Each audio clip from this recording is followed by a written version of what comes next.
Consciousness is the only reality. A lecture by Neville Goddard. Let's begin. This is going to be a very practical course. Therefore, I hope that everyone in this class has a very clear picture of what he desires, for I am convinced that you can realize your desires by the technique you will receive here this week in these 5 lessons. That you may receive the full benefit of these instructions, let me state now that the Bible has no reference at all to any persons who ever existed or to any event that ever occurred upon earth. The ancient storytellers were not writing history, but an allegorical picture lesson of certain basic principles which they clothed in the garb of history. They adapted these stories to the limited capacity of a most uncritical and credulous people. Throughout the centuries, we have mistakenly taken personifications for persons, allegory for history, the vehicle that conveyed the instruction for the instruction, and the gross first sense for the ultimate sense intended. The difference between the form of the Bible and its substance is as great as the difference between a grain of corn and the life germ within that grain. As our assimilative organs discriminate between food that can be built into our system and food that must be discarded, so do our awakened intuitive faculties discover beneath allegory and parable the psychological life germ of the Bible, and feeding on this, we too cast off the form which conveyed the message. The argument against the historicity of the Bible is too lengthy. Consequently, it is not suitable for inclusion in this practical, psychological interpretation of its stories. Therefore, I will waste no time in trying to convince you that the Bible is not a historical fact. Tonight, I will take 4 stories and show you what the ancient storytellers intended that you and I should see in these stories. The ancient teachers attached psychological truths to phallic and solar allegories. They did not know as much of the physical structure of man as do modern scientists, neither did they know as much about the heavens as do our modern astronomers. But the little they did know, they used wisely, and they built phallic and solar frames to which they tied the great psychological truths that they had discovered. In the Old Testament, you will find much of the phallic worship. Because it is not helpful, I am not going to emphasize it, I shall only show you how to interpret it. Before we come to the first of the psychological dramas that you and I may use in a practical sense, let me state the 2 outstanding names of the Bible. The one you and I translate as God or Jehovah, and the one we call his son, which we have as Jesus. The ancients spelled these names by using little symbols. The ancient tongue, called the Hebraic language, was not a tongue that you exploded with breath. It was a mystical language never uttered by man. Those who understood it as mathematicians understand symbols of higher mathematics. It is not something people use to convey thought as I now use the English language. They said that God's name was spelled Jodhevauhe. I shall take these symbols and, in our normal down-to-earth language, explain them in this manner. The first letter, Jod, is the name God, is a hand or a seed, not just a hand, but the hand of the director. If there is one organ of man that discriminates and sets him apart from the entire world of creation, it is his hand. What we call a hand in the anthropoid ape is not a hand. It is used only for the purpose of conveying food to the mouth or to swing from branch to branch. Man's hand fashions and molds. You cannot really express yourself without the hand. This is the builder's hand, the hand of the director. It directs, and it molds, and it builds within your world. The ancient storytellers called the first letter, Jod, the hand, or the absolute seed out of which the whole of creation will come. To the second letter, He, they gave the symbol of a window. A window is an eye. The window is to the house what the eye is to the body. The third letter, Vau, they called a nail. A nail is used for the purpose of binding things together. The conjunction and in the Hebraic tongue is simply the third letter, or Vau. If I want to say man and woman, I put the Vau in the middle. It binds them together. The fourth and last letter, He, is another window or eye. In this modern, down-to-earth language of ours, you can forget eyes and windows and hands and look at it in this manner. You are seated here now. The first letter, J-O-D, is your I amness, your awareness. You are aware of being aware. That is the first letter. Out of this awareness, all states of awareness come. The second letter, H-E, called an I, is your imagination, your ability to perceive. If you imagine or perceive something which seems to be other than self, as though you were lost in reverie and contemplated mental states in a detached manner, making the thinker and his thoughts separate entities. The third letter, VAU, is your ability to feel you are that which you desire to be. As you feel you are it, you become aware of being it. To walk as though you were what you want to be is to take your desire out of the imaginary world and put the VAU upon it. You have completed the drama of creation. I am aware of something. Then I become aware of actually being that of which I was aware. The fourth and last letter is the name of God, is another HE, another I, meaning the visible, objective world which constantly bears witness of that which I am conscious of being. You do nothing about the objective world. It always molds itself in harmony with that which you are conscious of being. You are told this is the name by which all things are made, and without it there is nothing made that is made. The name is simply that you have now as you are seated here. You are conscious of being, aren't you? Certainly you are. You are also conscious of something that is other than yourself, the room, the furniture, the people. You may become selective now. Maybe you do not want to be other than what you are, or to own what you see. But you have the capacity to feel what it would be like were you now other than what you are. As you assume that you are that which you want to be, you have completed the name of God, or the JODHEVAUHE.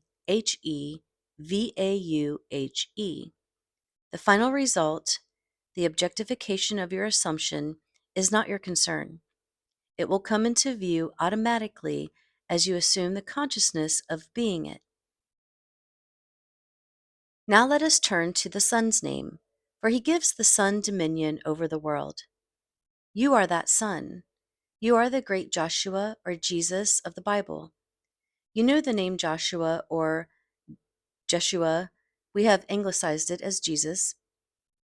The Son's name is almost like the Father's name.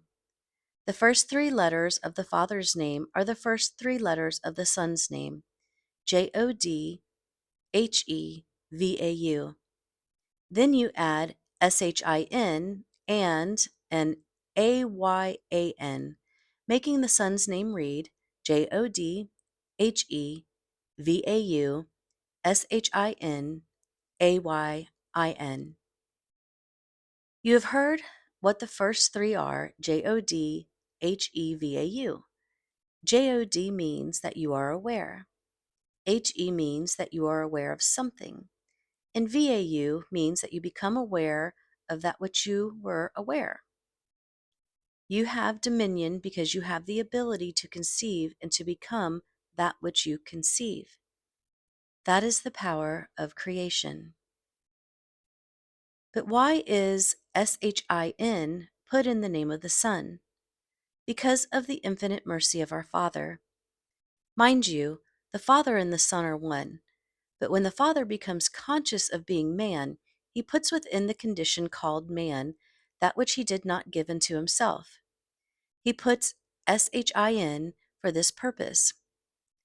SHIN is symbolized as a tooth. A tooth is that which consumes, that which devours. I must have within me the power to consume that which I now dislike.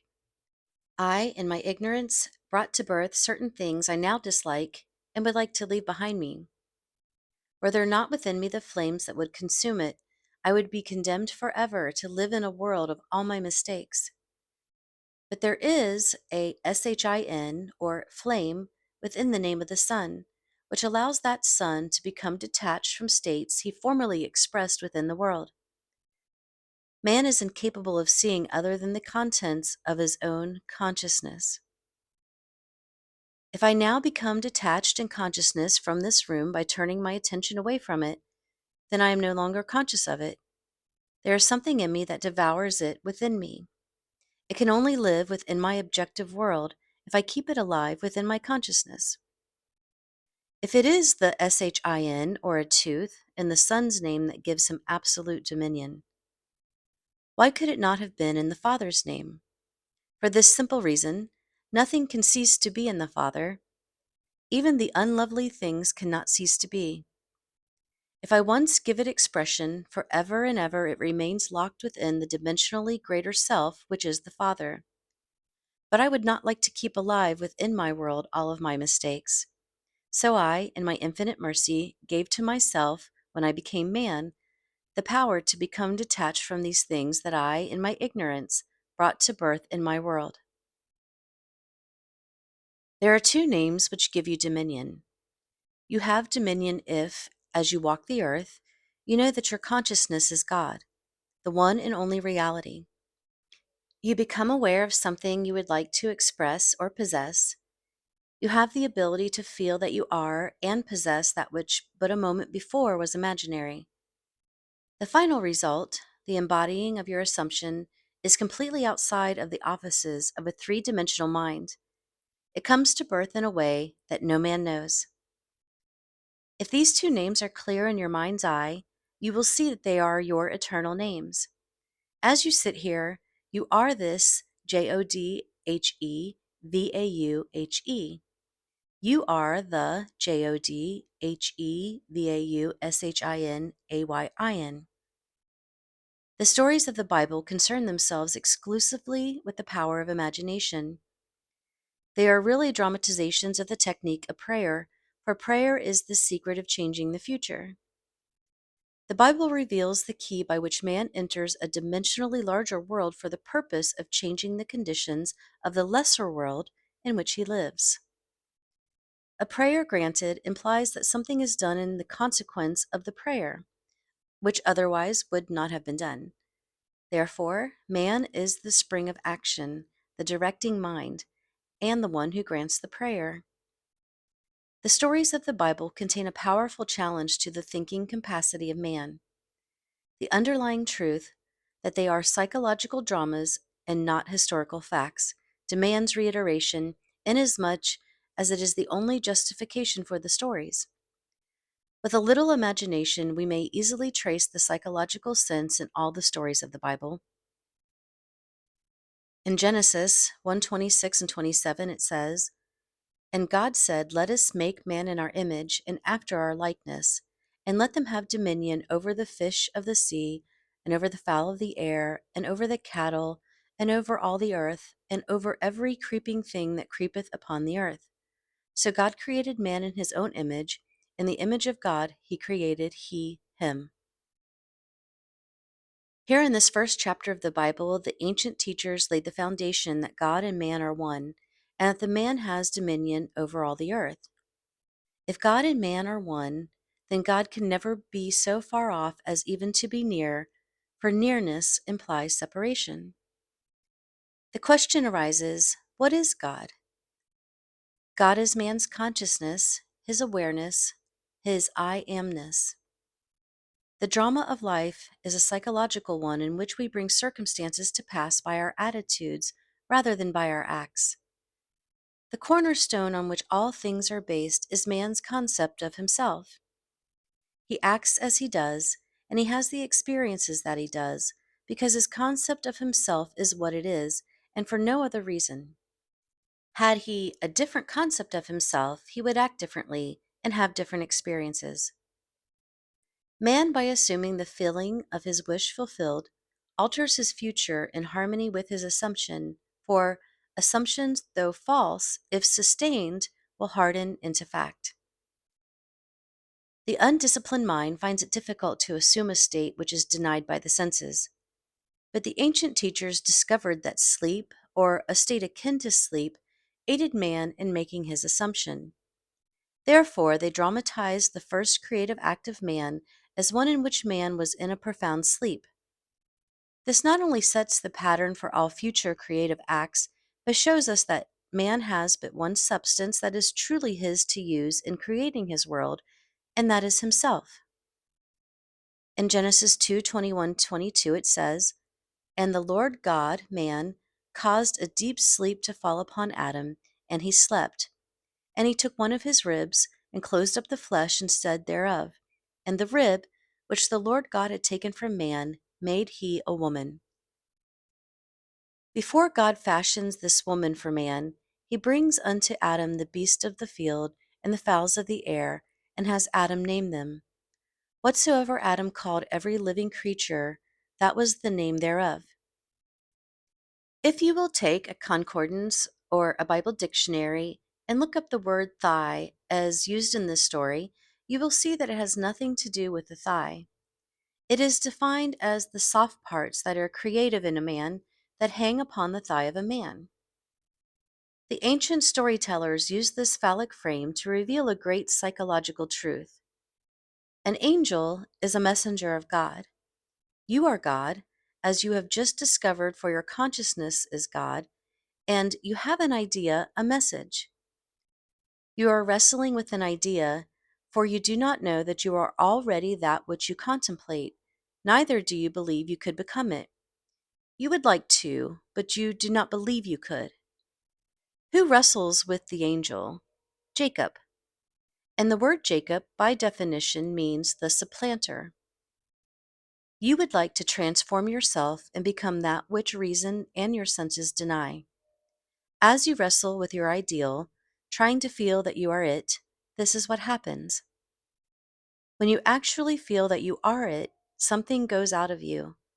You may use the words, "Who has touched me? For I perceive virtue has gone out of me."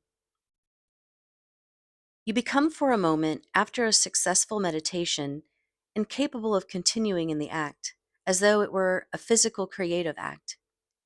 You are just as impotent after you have prayed successfully as you are after the physical creative act.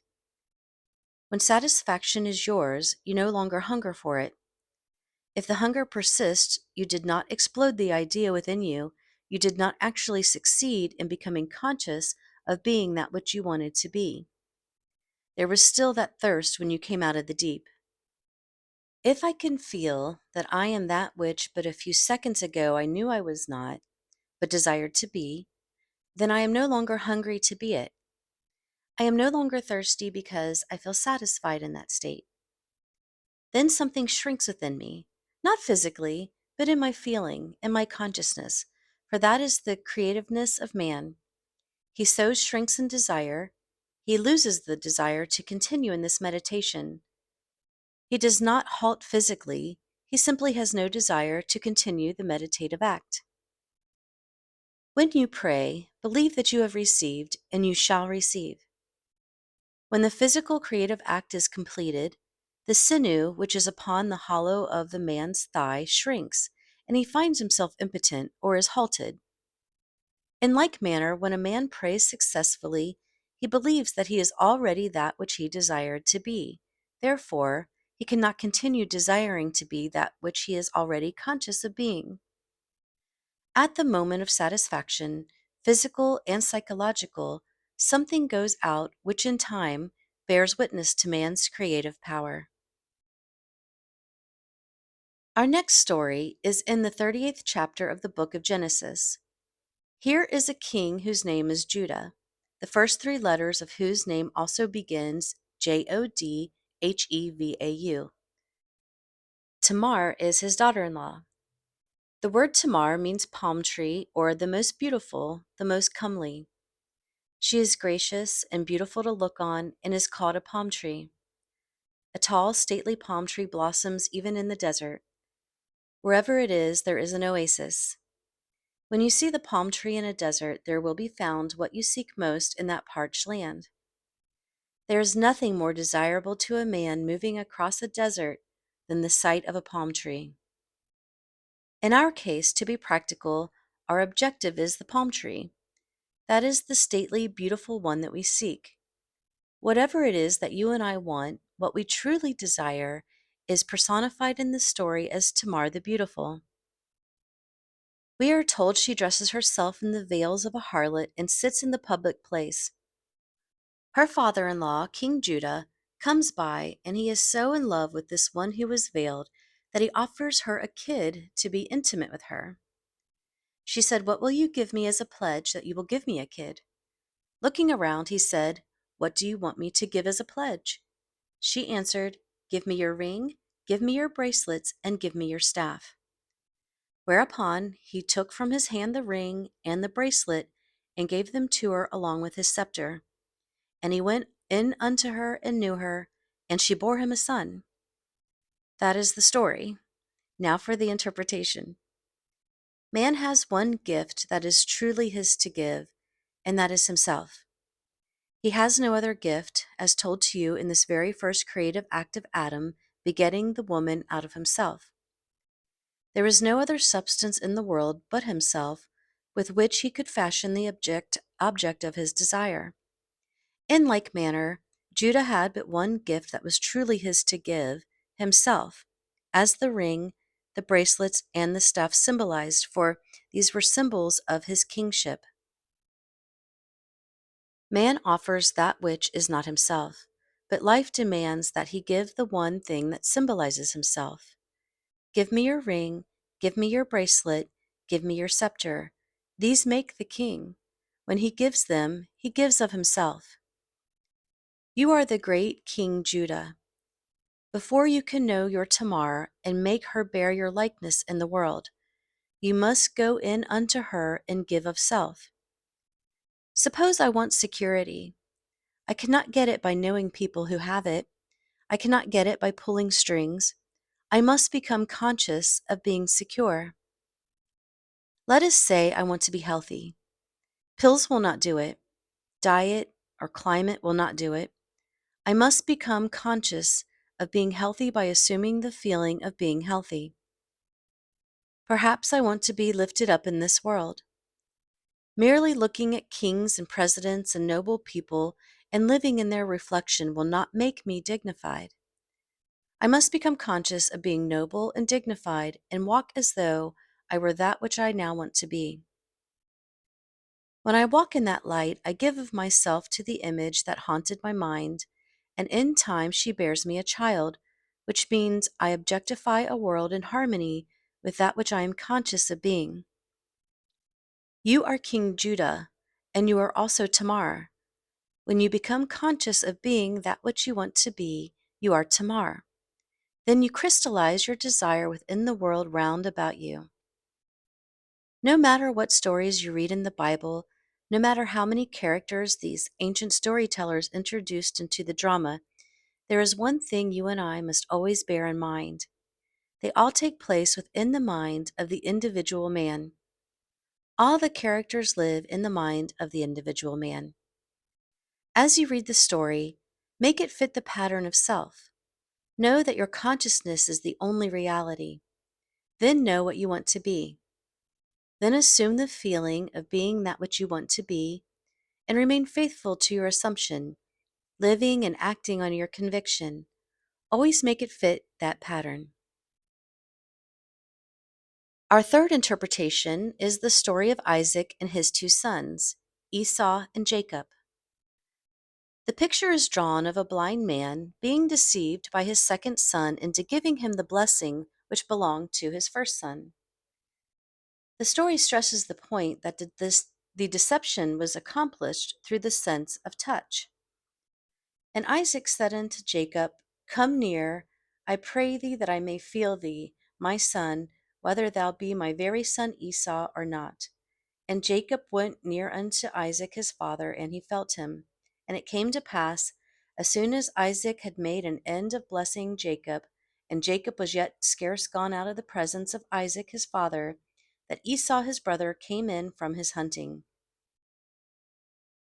This story can be very helpful if you will reenact it now.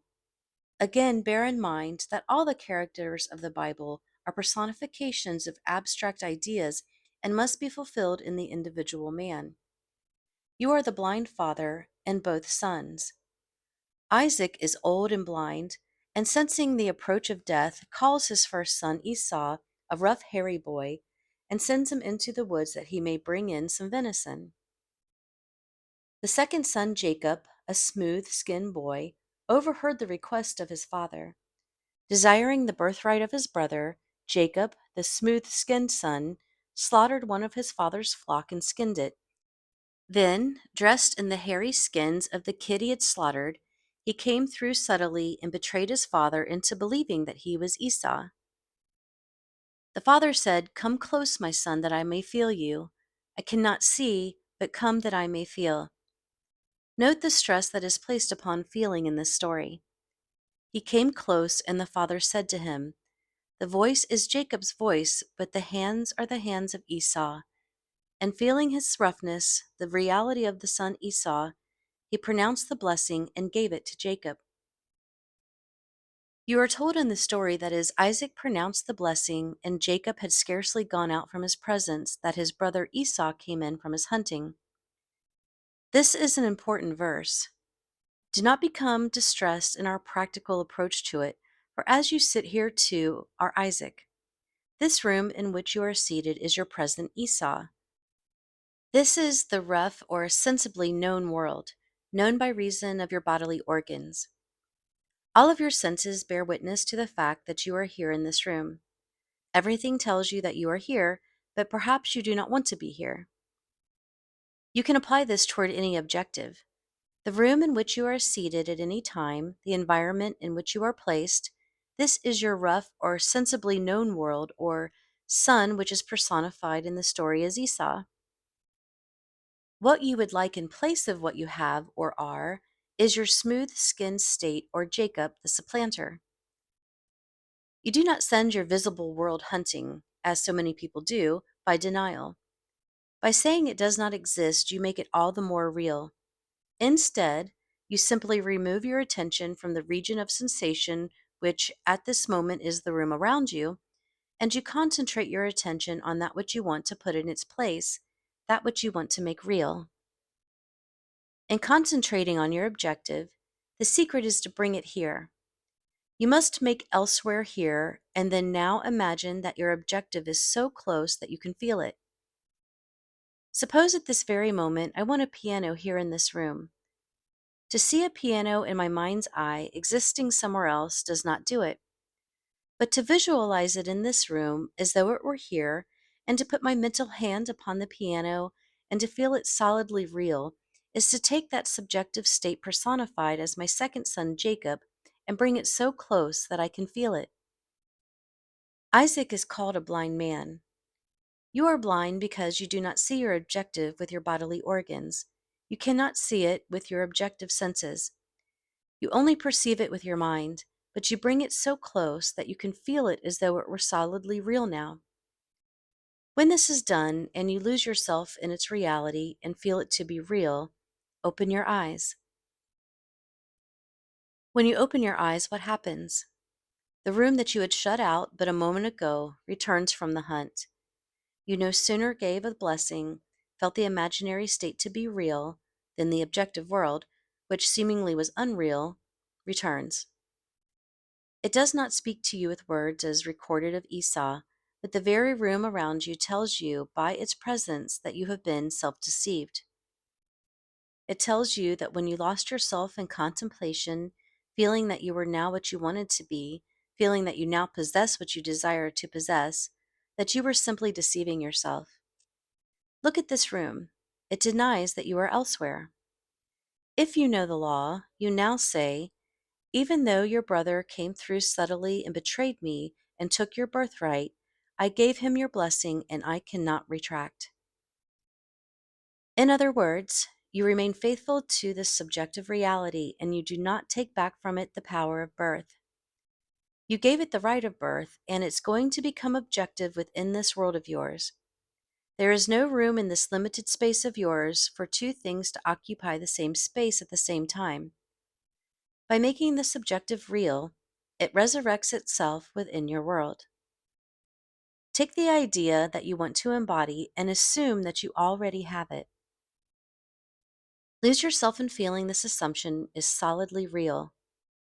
As you give it this sense of reality, you have given it the blessing which belongs to the objective world, and you do not have to aid its birth any more than you have to aid the birth of a child or a seed you plant in the ground. The seed you plant grows unaided by man, for it contains within itself all the power and all the plans necessary for self-expression. You can this night reenact the drama of Isaac blessing his second son and see what happens in the immediate future in your world. Your present environment vanishes, all the circumstances of life change, and you make way for the coming of that which you have given your life. As you walk, knowing that you are what you wanted to be, you objectify it without the assistance of another. The fourth story for tonight is taken from the last of the books attributed to Moses. If you need proof that Moses did not write it, read the story carefully. It is found in the 34th chapter of the book of Deuteronomy. Ask any priest or rabbi who is the author of this book, and they will tell you that Moses wrote it. In the 34th chapter of Deuteronomy, you will read of a man writing his own obituary. That is, Moses wrote this chapter. A man may sit down and write what he would like to have placed upon his tombstone, but here is a man who writes his own obituary, and then he dies, and so completely rubs himself out that he defies posterity to find where he has buried himself. So Moses, the servant of the Lord, died there in the land of Moab, according to the word of the Lord. And he buried him in a valley in the land of Moab, over against Beth Peor. But no man knoweth of his sepulchre unto this day. And Moses was 120 years old when he died. His eye was not dim, nor his natural force abated. Deuteronomy 34:5, 6, and 7. You must this night, not tomorrow, learn the technique of writing your own obituary and so completely die to what you are that no man in this world can tell you where you buried the old man. If you are now ill and you become well, and I know you by reason of the fact that you are ill, where can you point and tell me you buried the sick one? If you are impoverished and borrow from every friend you have, and then suddenly you roll in wealth, where did you bury the poor man? You so completely rub out poverty in your mind's eye that there is nothing in this world you can point to and claim, that is where I left it. A complete transformation of consciousness rubs out all evidence that anything other than this ever existed in the world. The most beautiful technique for realizing of man's objective is given in the first verse of the 34th chapter of Deuteronomy. And Moses went up from the plains of Moab unto the mountain of Nebo, to the top of Pisgah, that is over against Jericho. And the Lord shewed him all the land of Gilead unto Dan. You read that verse and say, so what? But take a concordance and look up the words. The first word, Moses, means to draw out, to rescue, to lift out, to fetch. In other words, Moses is the personification of the power in man that can draw out of man that which he seeks. For everything comes from within, not from without. You draw from within yourself that which you now want to express as something objective to yourself. You are Moses coming out of the plains of Moab. The word Moab is a contraction of two Hebraic words, Mem and Ab, meaning mother, father. Your consciousness is the mother-father. There is no other cause in the world. Your I amness, your awareness, is this Moab or mother-father. You are always drawing something out of it. The next word is Nebo. In your concordance, Nebo is defined as a prophecy. A prophecy is something subjective. If I say, so and so will be, it is an image in the mind. It is not yet a fact. We must wait and either prove or disprove this prophecy. In our language, Nebo is your wish, your desire. It is called a mountain because it is something that appears difficult to ascend and is therefore seemingly impossible of realization.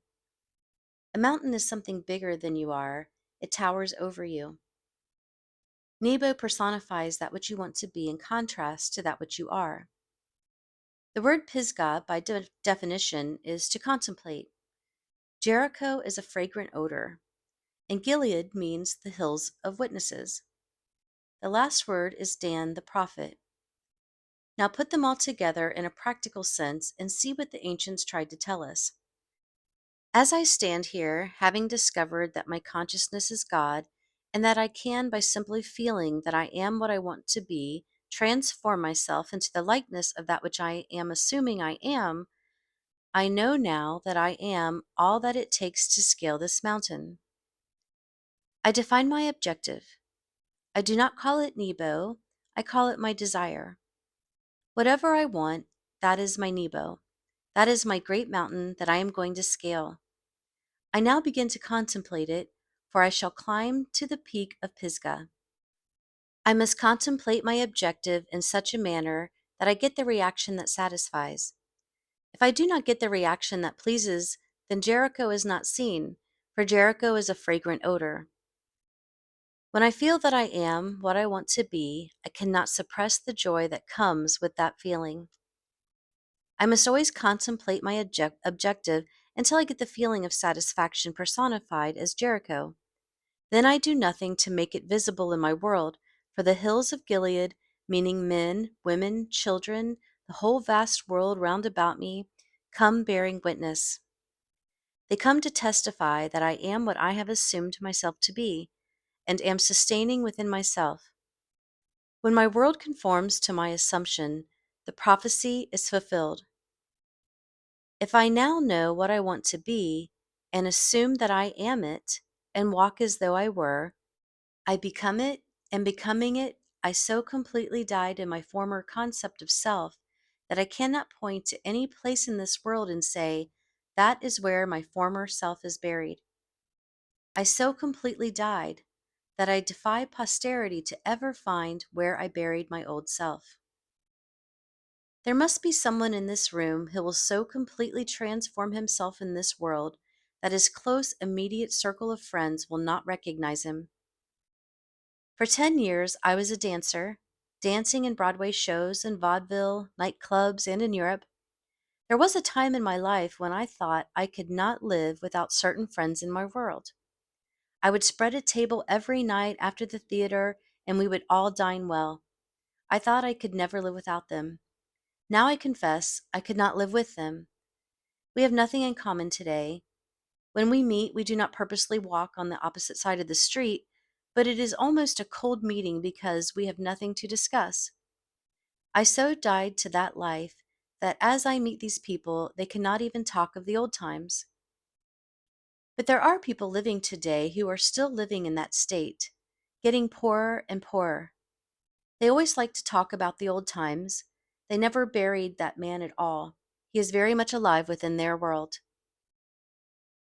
Moses was 120 years, a full, wonderful age as 120 indicates. 1 plus 2 plus 0 equals 3, the numerical symbol of expression. I am fully conscious of my expression. My eyes are undimmed, and the natural functions of my body are not abated. I am fully conscious of being what I do not want to be. But knowing this law by which man transforms himself, I assume that I am what I want to be, and walk in the assumption that it is done. In becoming it, the old man dies, and all that was related to that former concept of self dies with it. You cannot take any part of the old man into the new man.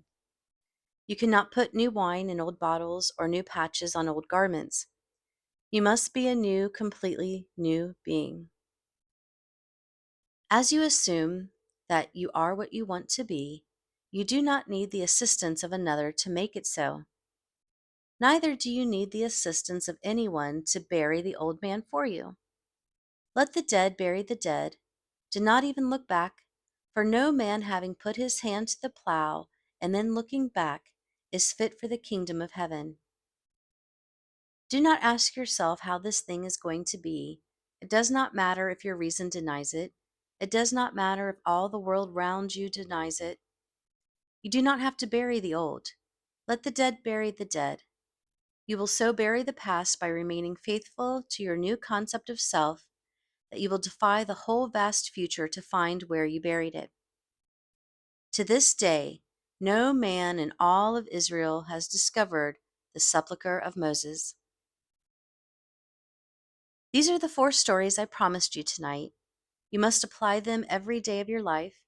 Even though the chair on which you are now seated seems hard and does not lend itself to meditation, you can, by imagination, make it the most comfortable chair in the world.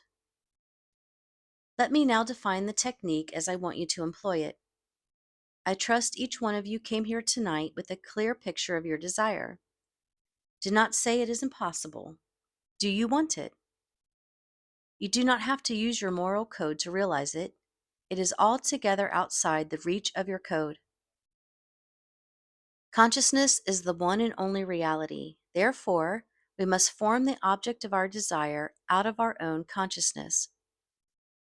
People have a habit of slighting the importance of simple things, and the suggestion to create a state akin to sleep in order to aid you in assuming that which reason and your senses deny is one of the simple things you might slight. However, this simple formula for changing the future, which was discovered by the ancient teachers and given to us in the Bible, can be proved by all. The first step in changing the future is desire. That is, define your objective, know definitely what you want. Second, construct an event which you believe you would encounter following the fulfillment of your desire. An event which implies fulfillment of your desire, something which you will have the action of self predominant. The third step is to immobilize the physical body and induce a state to akin to sleep. Then mentally feel yourself right into the proposed action. Imagine all the while that you are actually performing the action here and now. You must participate in the imaginary action, not merely stand back and look on, but feel that you are actually performing the action so that the imaginary sensation is real to you. It is important to always remember that the proposed action must be one which follows the fulfillment of your desire, one which implies fulfillment. For example, suppose you desired promotion in the office. Then being congratulated would be an event you would encounter following the fulfillment of your desire. Having selected this action as the one you will experience in imagination to imply promotion in the office, immobilize your physical body and induce a state bordering on sleep, a drowsy state, but one in which you are still able to control the direction of your thoughts, a state in which you are attentive without effort. Then visualize a friend standing before you. Put your imaginary hand to his, feel it to be solid and real, and carry on an imaginary conversation with him in harmony with the feeling of having been promoted. You do not visualize yourself at a distance in point of space and at a distance in point in time being congratulated on your good fortune. Instead, you make elsewhere here and the future now. The difference between feeling yourself in action here and now and visualizing yourself in action as though you were on a motion picture screen is the difference between success and failure. The difference will be appreciated if you will now visualize yourself climbing a ladder. Then, with your eyelids closed, imagine that a ladder is right in front of you and feel yourself actually climbing it. Experience has taught me to restrict the imaginary action which implies fulfillment of the desire, to condense the idea into a single act, and to reenact it over and over again until it has the feeling of reality. Otherwise, your attention will wander off along an associational track, and hosts of associated images will be presented to your attention, and in a few seconds they will lead you hundreds of miles away from your objective in point of space and years away in point of time. If you decide to climb a particular flight of stairs because that is the likely event to follow the fulfillment of your desire, then you must restrict the action of climbing that particular flight of stairs. Should your attention wander off, bring it back to its task of climbing that flight of stairs, and keep on doing so until the imaginary action has all the solidarity and distinctness of reality. The idea must be maintained in the mind without any sensible effort on your part.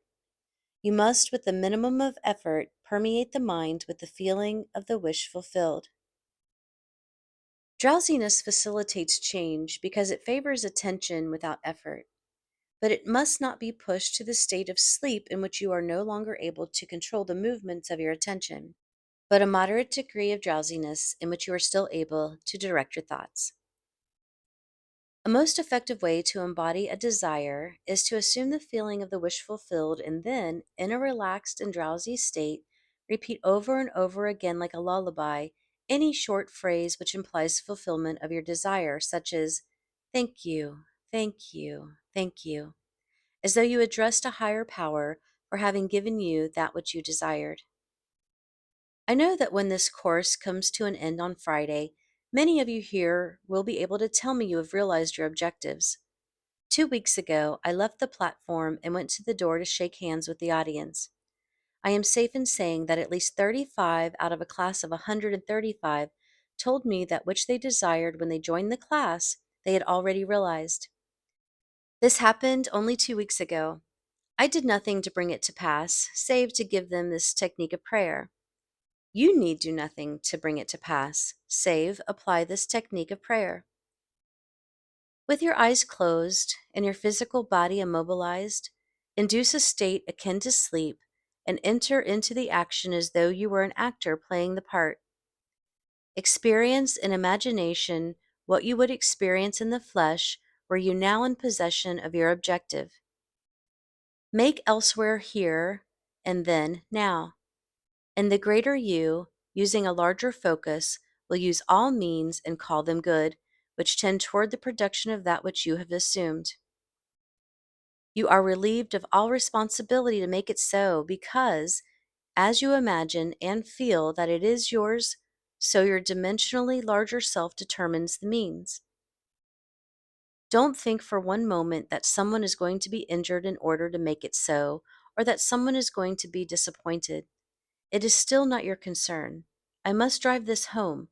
Too many of us, schooled in different walks of life, are so concerned about the other. You ask, if I get what I want, will it not imply injury to another? There are ways you not know of, so do not be concerned. Close your eyes now because we are going to be in a long silence. Soon you will become so lost in contemplation, feeling that you are what you want to be, that you will be totally unconscious of the fact that you are in this room with others. You will receive a shock when you open your eyes and discover we are here. It should be a shock when you open your eyes and discover that you are not actually that which a moment before you felt you were or felt you possessed. Now we will go into the deep. In the original lecture, Neville Goddard had a silence period here for people to experience what he had just described for them as the technique. If you wish to do that here, please go ahead and pause the video. And I'm going to now give the closing that Neville Goddard had. I need not remind you that you are now that which you have assumed that you are. Do not discuss it with anyone, not even self. You cannot take thought as to the how when you know that you are already. Your three-dimensional reasoning, which is a very limited reasoning indeed, should not be brought into this drama. It does not know. What you have just felt to be true is true. Let no man tell you that you should not have it. What you feel that you have, you will have. And I promise you this much, after you have realized your objective, on reflection, you will have to admit that this conscious, reasoning mind of yours could never have devised the way. You are that, and have that, which this very moment you appropriated. Do not discuss it. Do not look to someone for encouragement, because the thing might not come true. It has come. Go about your Father's business, doing everything normally, and let these things happen in your world. This concludes a reading of Neville Goddard's lecture, Consciousness is the Only Reality. If you received value from this video, please hit the like button and subscribe to this channel for more audiobook videos. From the bottom of my heart, thank you for your support. I'm sending you oceans of love and peace, and I'm wishing you success in all your life missions and purposes. See you soon!